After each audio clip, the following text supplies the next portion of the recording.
बाजारातली आवळा कँडी विसरा आणि घरीच बनवा आंबट गोड चवीची मस्त अशी आवळा कँडी. अगदी लहान मुलंही मागून मागून खातील.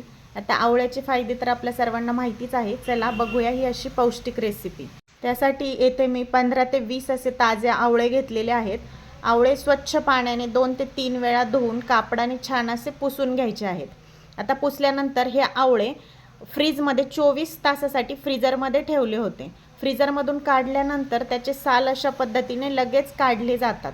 तुम्ही आता ह्या स्टेप्स व्यवस्थित अशाच फॉलो केल्या तर अजिबात आवळा कँडी काळी पडणार नाही किंवा त्याची टेस्टही बिघडणार नाही.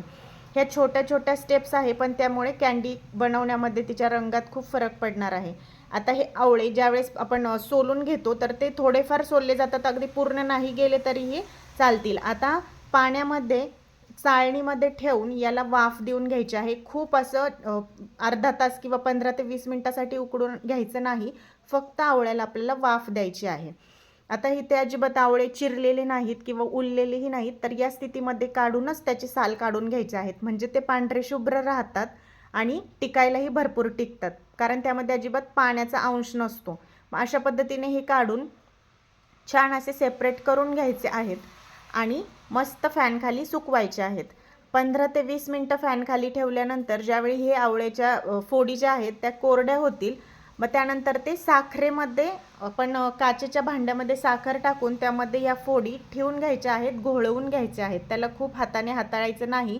आणि एक महत्त्वाची ट्रिक म्हणजे स्टीलच्या भांड्यामध्येही हे टाकायचं नाही किंवा स्टीलचा चमचाही यासाठी वापरायचा नाही. तुम्ही काचेच्या किंवा चिनी मातीच्या भांड्यामध्ये हे ठेवू शकता आणि त्यामध्ये साखर टाकून घोळवून घ्यायचं आहे.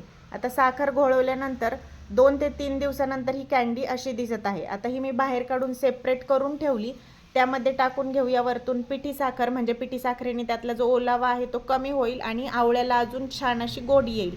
3 दिवस रोज मी सिलिकॉनच्या चमच्याने हे आवळे साखरेमध्ये घोळवत होते किंवा हलवून घेत होते, म्हणजे ह्या फोडींनी छान असा रस पिऊन घेतला साखरेचा आणि मस्त त्या गोडसर झाल्या होत्या. आता पिठी साखर टाकून उन्हामध्ये मस्त 1 दिवस पूर्ण सुकवून दिल्या आणि एकदम टेस्टी अशी आपली आवळा कँडी तयार झालेली आहे. आता ही आवळा कँडी महिनोन-महिने तुम्ही स्टोअर करून घेऊ शकता आणि आवडेल त्यावेळी खाऊ शकता. तर रेसिपी आवडत असेल तर चॅनलला फॉलो आणि सबस्क्राईब करायला विसरू नका. धन्यवाद.